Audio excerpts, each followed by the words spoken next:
Let's be clear. Manipulators are masters of disguise.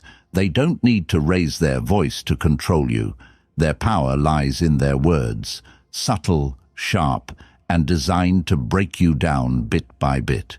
Have you ever questioned your own feelings because someone told you you were overreacting? Or felt trapped because they convinced you that no one else would put up with you? These phrases aren't random. They're calculated weapons to lower your self-esteem and keep you under their thumb. But here's the truth. Once you recognize these tactics, they lose their grip on you.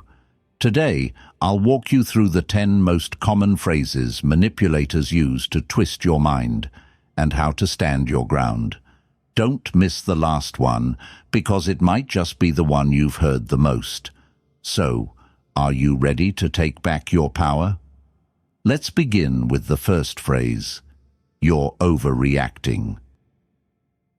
First, let's talk about the phrase, you're overreacting. How many times have you heard this when you expressed your feelings? It's a classic move.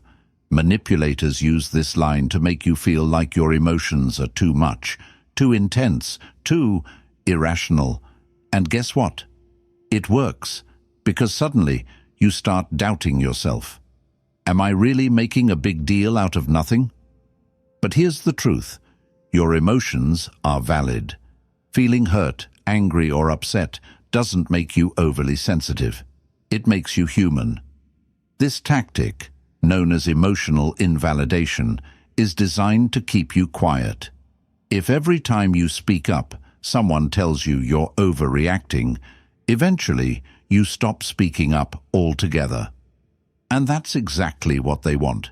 Your silence gives them control. Imagine this. You've had a long, exhausting day, and a close friend cancels plans at the last minute again.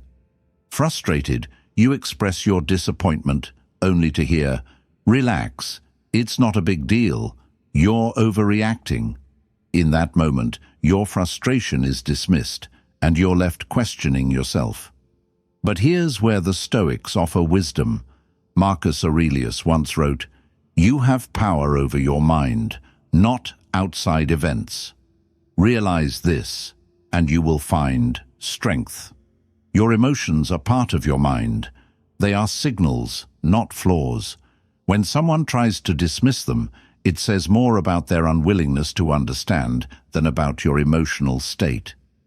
So, how do you fight back? First, acknowledge your feelings privately. Say to yourself, "What I'm feeling is real and valid."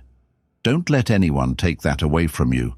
Manipulators thrive on making you second-guess yourself, but self-awareness is your shield. Next time someone tells you you're overreacting, try this. Calmly say, "I'm allowed to feel this way."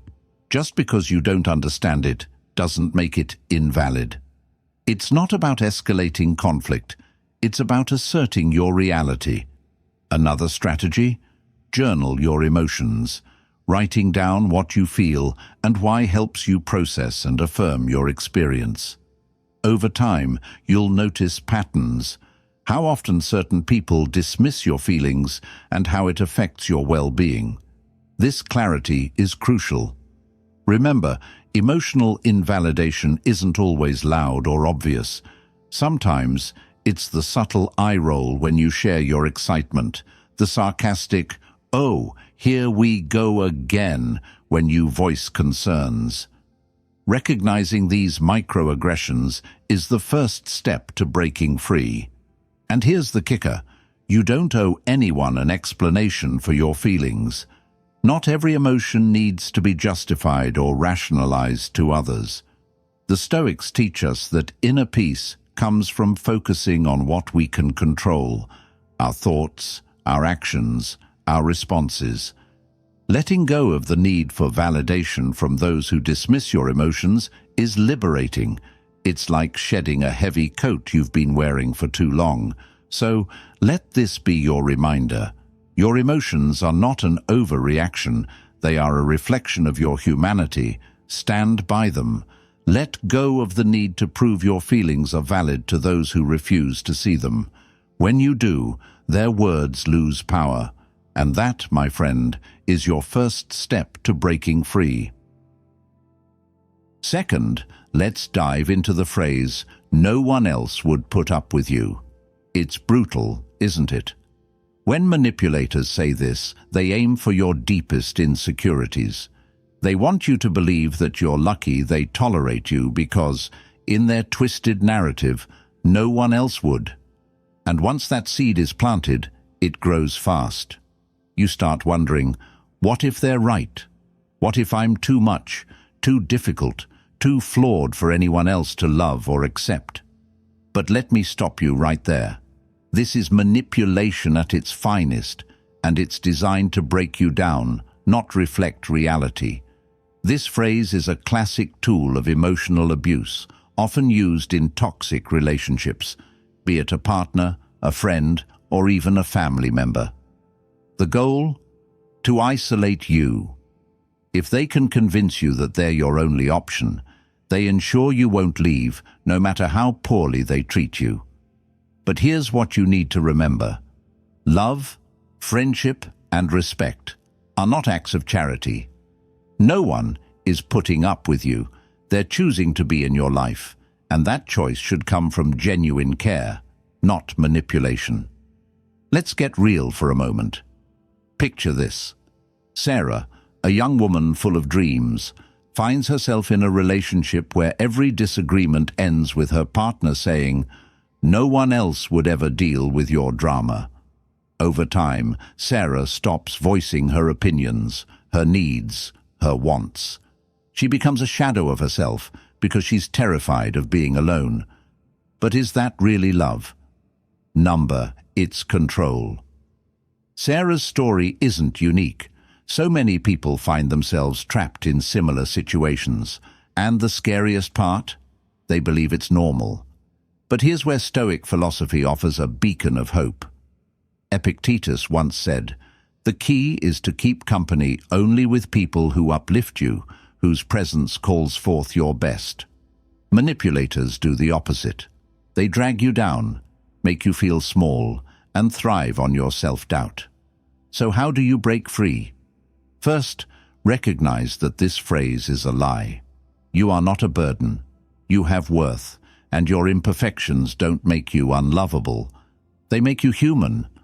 Start by surrounding yourself with people who see your value, not your flaws.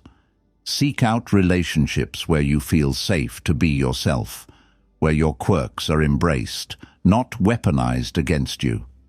And if you're in a situation where someone constantly tells you that no one else would put up with you, ask yourself this: is this love or is this control? Love liberates. Control suffocates. It's also crucial to build your own sense of self-worth. Take time to reflect on what makes you you. What are your strengths? What are the things you bring to the table in any relationship? Write them down, say them out loud, and believe them. Stoicism teaches us that our value doesn't depend on others' opinions. You are enough, not because someone tolerates you, but because you exist, grow, and strive. Here's the hard truth. Leaving a manipulative relationship is never easy. But staying because you believe you have no other choice? That's the lie they want you to buy into. The moment you realize that you deserve better, that your happiness isn't tied to someone's approval, is the moment you start reclaiming your power. So, let go of the belief that no one else will accept you. Because the truth, plenty of people will. But most importantly, you need to accept yourself first. That's your shield against manipulation.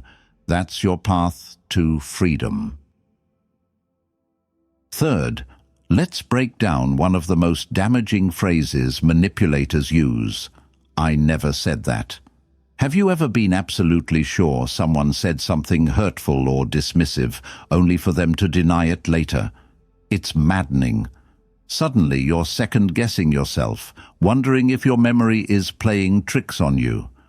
This, my friend, is gaslighting, a psychological manipulation tactic designed to make you doubt your own reality.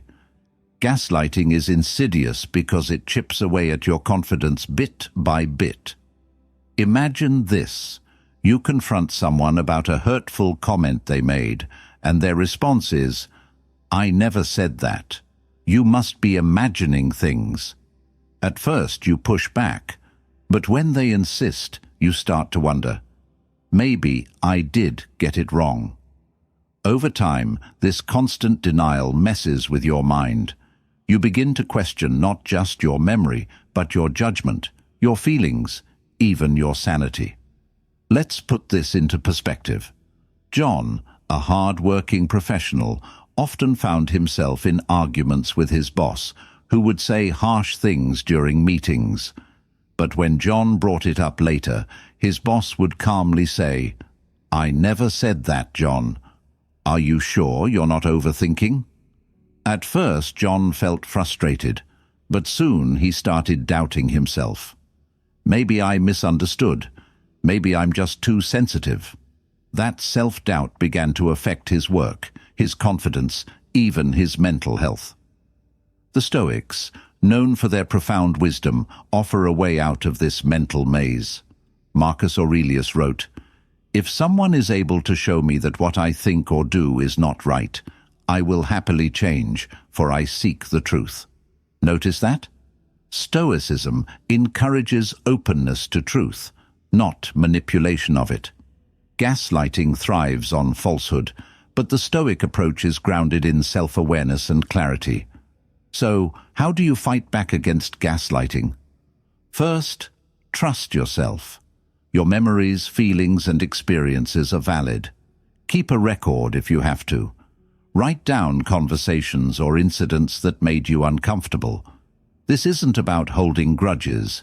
It's about having a clear reference when someone tries to rewrite history. Second, don't engage in endless arguments trying to prove you're right. Manipulators want to exhaust you. Instead, calmly say, "I remember it differently and that matters to me." You don't need their acknowledgement to validate your reality.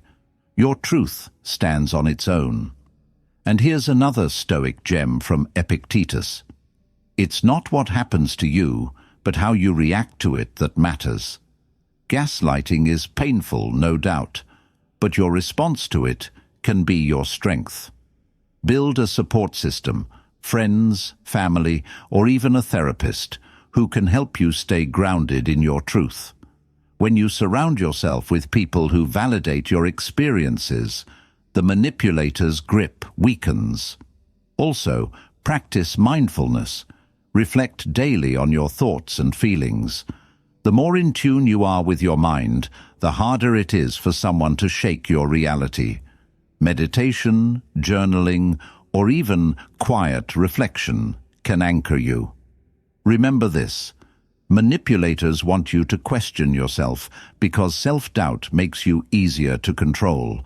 But when you trust your own mind, you become untouchable. Let go of the doubt they try to plant in you.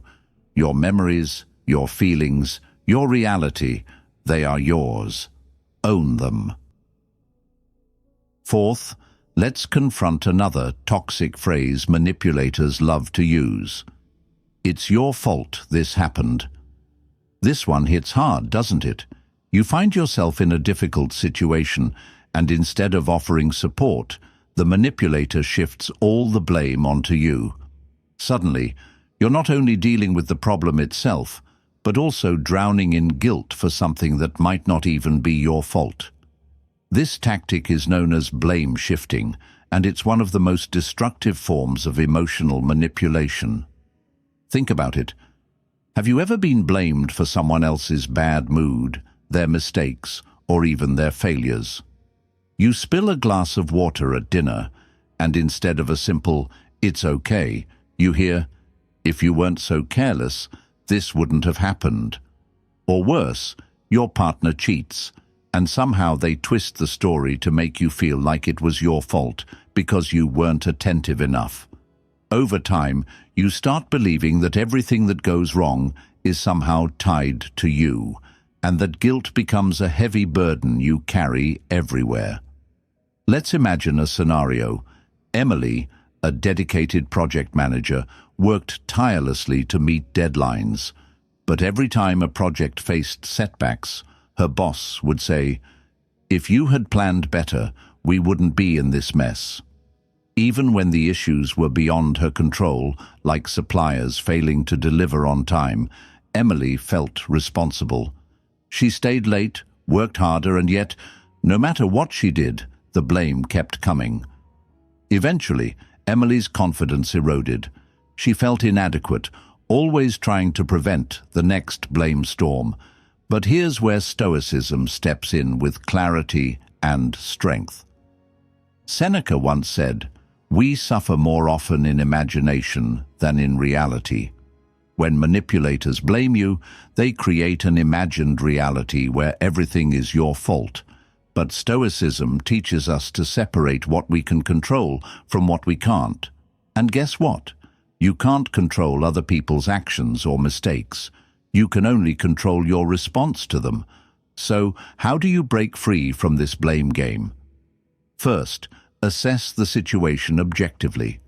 When someone blames you, ask yourself, is this really my responsibility? If it's not, don't own it.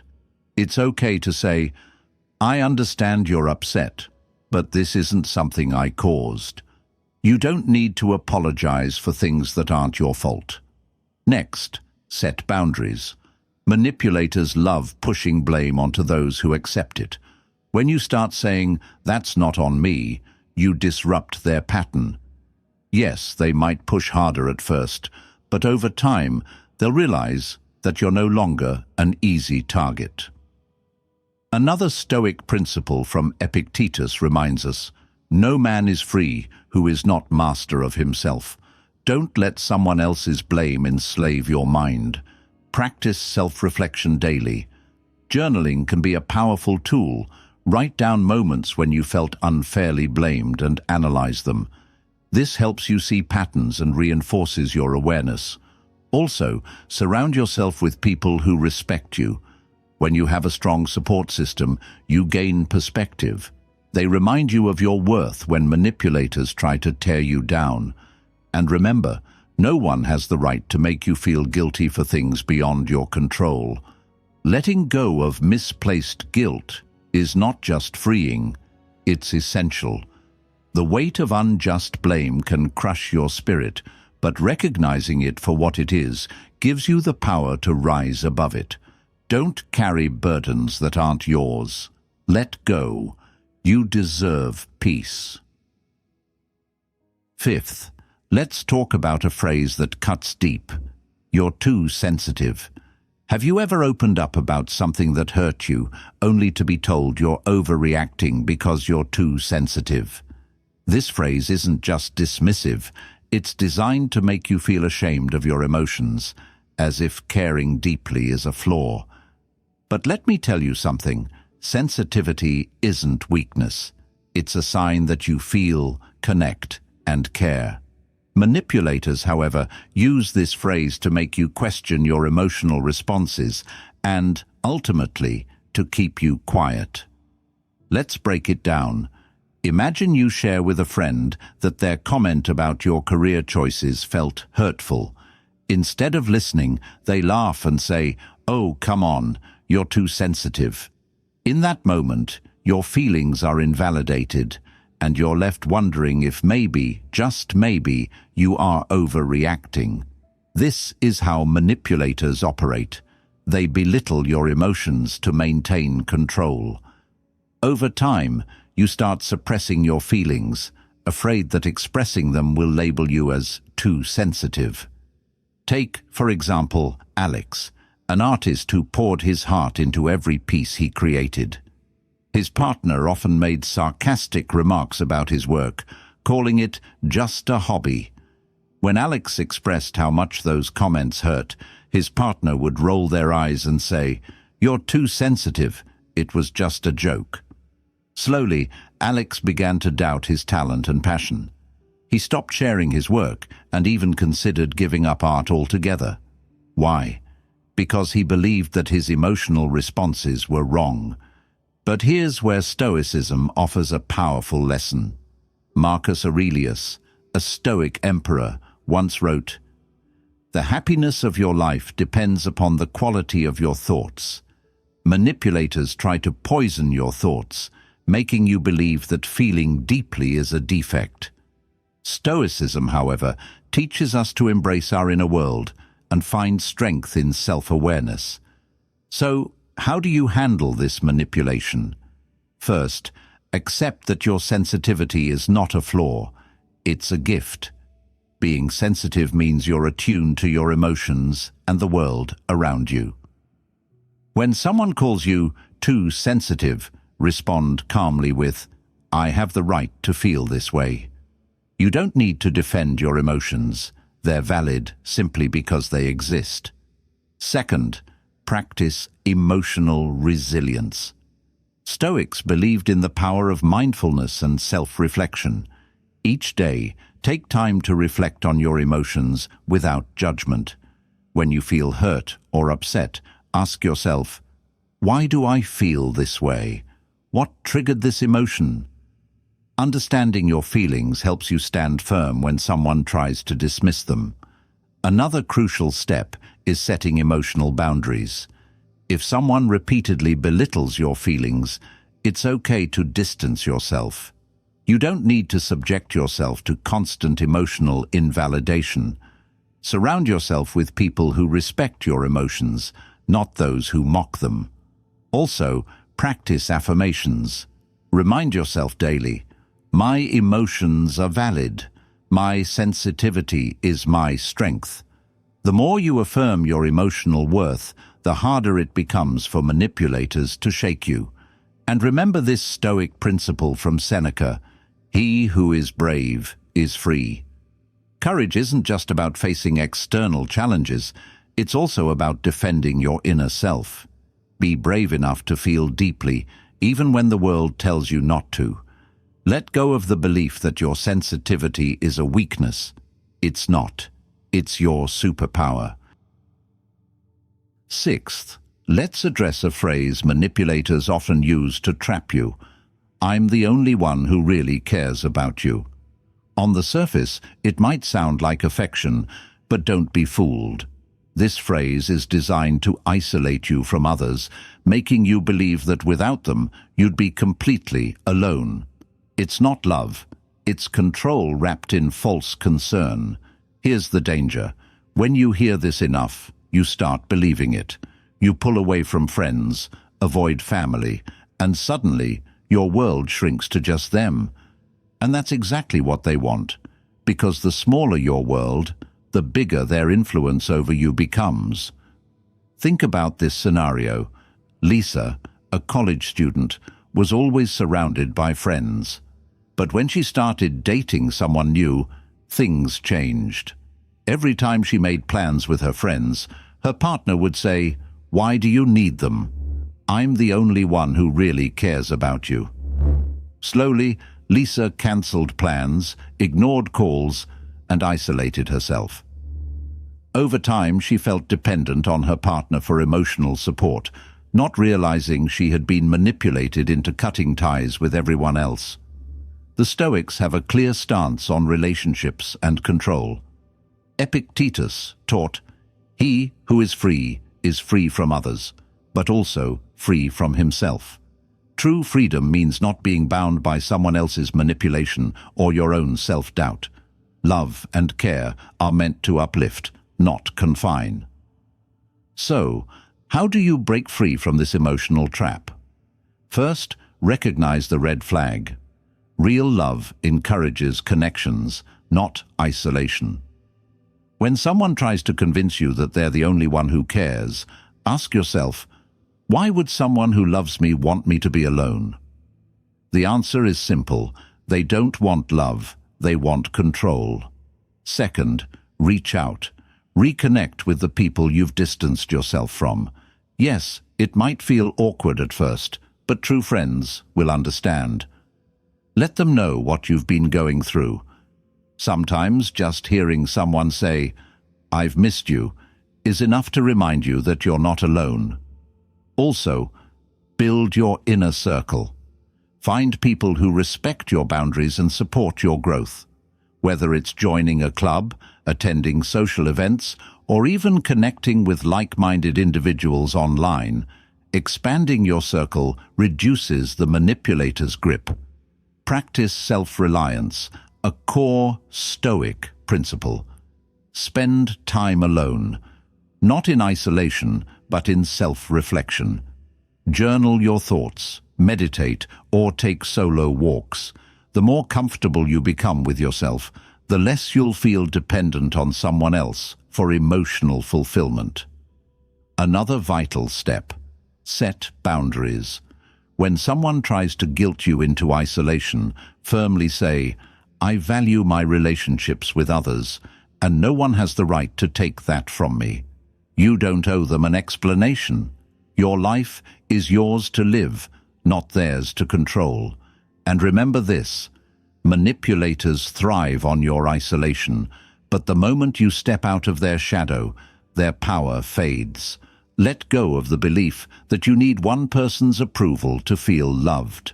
Real love is abundant, not scarce. You are not alone. You never were.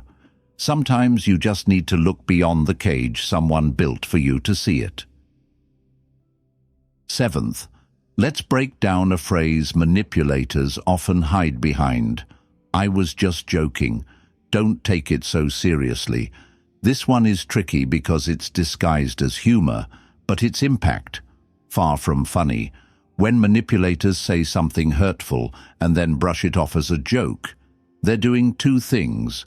They're minimizing your feelings and avoiding accountability. And here's the kicker: they make you feel like the problem for reacting. Picture this. You share a personal goal with someone, like wanting to start a business or change careers, and they respond with, "Oh, that's cute. You, running a business? Relax, I'm just joking." It stings, right? But when you express that hurt, they flip it on you with, "Wow, can't you take a joke?" Suddenly, you're not only hurt, but also labeled as overly sensitive or uptight. Let's consider Jason, an aspiring writer. Every time he shared his work, his best friend would say, "Look at Hemingway over here. What's next? A Nobel Prize? Relax, I'm just joking." Jason started questioning his talent. Was he really good enough? Was his dream ridiculous? Over time, those jokes made him hesitant to write at all. But Stoicism, with its timeless wisdom, offers clarity here. Seneca reminds us, "What you think of yourself is much more important than what others think of you." Manipulators use humor as a shield to avoid responsibility, but you don't have to let it undermine your self-worth. So, how do you handle this? First, trust your feelings. If a joke feels hurtful, it probably is. Just because someone labels it as humor doesn't mean it's harmless. Acknowledge that your feelings are valid, even if they try to convince you otherwise. Next, address it directly. Calmly say, "That joke felt hurtful. I'd appreciate it if you didn't say things like that." You don't need to argue or justify. State your boundary and move on. If they care, they'll respect it. If they don't, well, that speaks volumes. Also, don't internalize their sarcasm. Build a strong sense of self that doesn't waver based on someone's mocking tone. Reflect daily on your strengths. Write down your achievements, big or small. The more you reinforce your value internally, the less external jabs will affect you. Remember, humor is meant to bring joy, not pain. When someone repeatedly disguises insults as jokes, it's not about humor, it's about control. Don't let them get away with it. Let go of the need to laugh along just to keep the peace. Your peace matters more, and as Marcus Aurelius taught, the opinion of others matters only if you allow it to. Don't allow someone's so-called jokes to shape how you see yourself. Eighth, Let's confront a manipulative phrase that plays directly with your emotions. If you loved me, you would. This is emotional blackmail at its finest. It's a loaded statement designed to make you feel guilty, cornered, and obligated to do something you might not want to do, all in the name of love. But let's be clear, love is not a bargaining chip, and anyone who uses it as one is manipulating you, not loving you. Think about it. How many times have you heard something like this? If you loved me, you'd cancel your plans and stay with me. Or worse, if you really cared, you'd do this for me, no questions asked. It creates a false choice. Prove your love by giving in, or risk being seen as uncaring. And that, my friend, is not love, that's control. Let's take Emma's story. She was in a relationship where her partner constantly used this phrase. When Emma wanted to spend time with her friends, she'd hear, "If you loved me, you wouldn't need anyone else." When she pursued her passion for photography, her partner would say, "If you cared about us, you'd focus more on our relationship than your hobby." Over time, Emma's world shrank. She abandoned her passions, distanced herself from friends, and lived in constant fear of being labeled as someone who didn't love enough. But here's the truth Emma realized later. Love doesn't demand proof through sacrifice. It nurtures, respects, and supports. Stoicism offers a liberating perspective here. Epictetus said, "Freedom is the only worthy goal in life. It is won by disregarding things that lie beyond our control." Manipulators use love as a tool to control your actions. But love, real love, respects your freedom, not chains you with guilt. So, how do you break free from this emotional blackmail? First, recognize it for what it is. Love should never feel like a transaction. When someone says, "If you loved me, you would," pause and ask yourself, is this love or manipulation? If it feels like coercion, trust your gut. Next, communicate your boundaries clearly. Say, "Love isn't about proving it through actions that make me uncomfortable. It's about mutual respect." You don't owe anyone constant proof of your love, especially when it comes at the cost of your own well-being. Also, remind yourself of the Stoic principle of self-ownership. Marcus Aurelius taught that our actions must align with our values, not someone else's demands. Reflect on what matters to you. Write down your boundaries and revisit them often. The more grounded you are in your own values, the harder it becomes for others to manipulate you. And here's a crucial point. Don't let guilt cloud your judgment. Manipulators thrive on making you feel guilty. When you set a boundary and guilt creeps in, remind yourself, "I'm not responsible for someone else's emotional manipulation." Your well-being matters too. Let go of relationships that demand constant sacrifice as proof of love. Real love doesn't ask you to shrink yourself. It allows you to grow. As Seneca wisely said, "He who is brave is free." Be brave enough to say no to emotional blackmail. Choose freedom. Choose self-respect. Ninth, let's tackle a phrase that preys on your fear of loneliness. You'll never find someone like me. At first glance, it might sound like confidence or even a compliment to themselves, but don't be fooled. This phrase is crafted to make you feel trapped. It's not about their uniqueness. It's about making you believe that without them, you'll be lost, lonely, and incomplete. Manipulators use this phrase as a final hook. They want you to think they are irreplaceable, that no one else could ever love you, understand you, or tolerate you like they do. And that's terrifying, isn't it? The idea that walking away means walking into solitude. But let me ask you this. Is staying in a toxic relationship out of fear of being alone truly living? Take the story of David, a musician who found himself in a controlling relationship. Every time he considered leaving, his partner would say, "Go ahead, but you'll never find someone like me." David feared that maybe they were right. Maybe no one else would understand his passion for music or his quirks. So he stayed, longer than he should have, feeling more isolated with each passing day. It wasn't until David realized that being alone was far better than being in constant emotional turmoil that he found the courage to leave. And guess what? He found peace, happiness, and yes, people who truly appreciated him. Here's where Stoicism brings clarity. Marcus Aurelius wrote, "The happiness of your life depends upon the quality of your thoughts. Fear of loneliness is a thought, not a reality.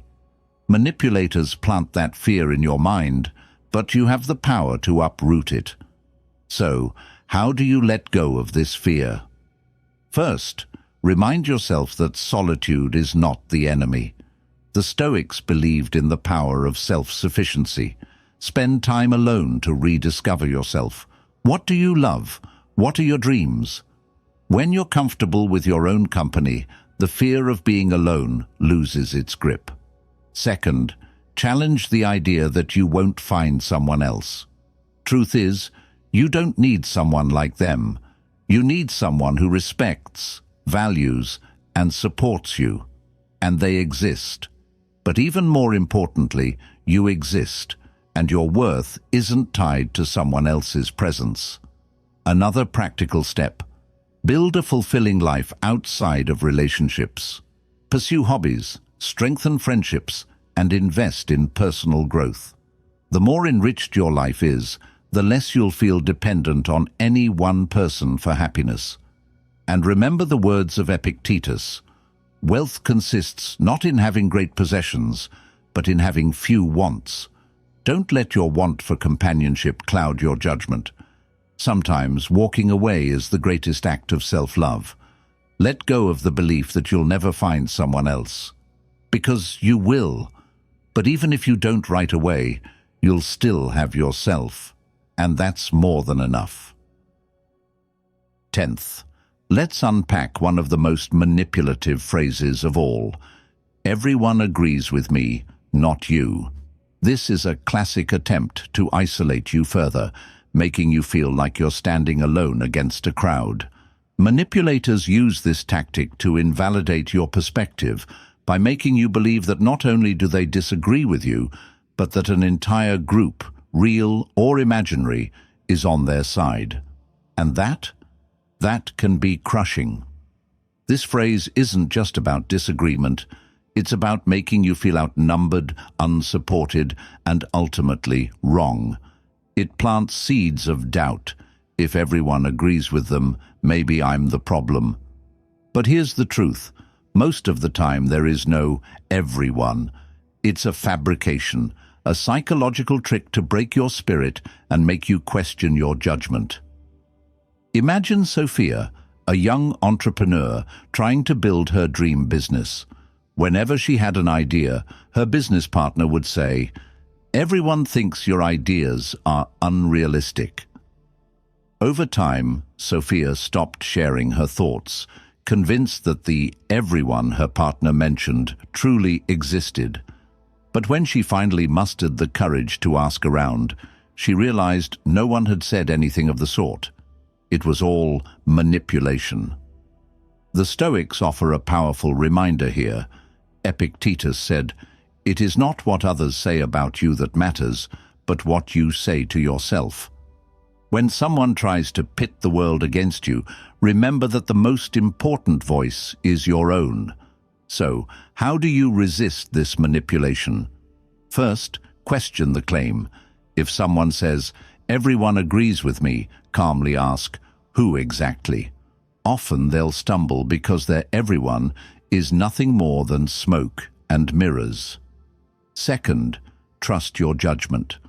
Marcus Aurelius believed that inner strength comes from self-awareness. Reflect on your decisions and stand by them. Just because someone claims the world is against you doesn't mean it's true. Another key step: build your own network of support. Surround yourself with people who encourage you, not tear you down. When you have real connections, the manipulators' false claims lose their power. And most importantly, don't let the fear of isolation sway you. Seneca said, "Associate with those who will make a better man of you." True support uplifts, manipulation suffocates. Let go of the belief that you stand alone. Even if the world disagrees, your truth matters. Stand tall, even when they try to make you feel small. Psychological manipulators thrive on control, but here's the good news.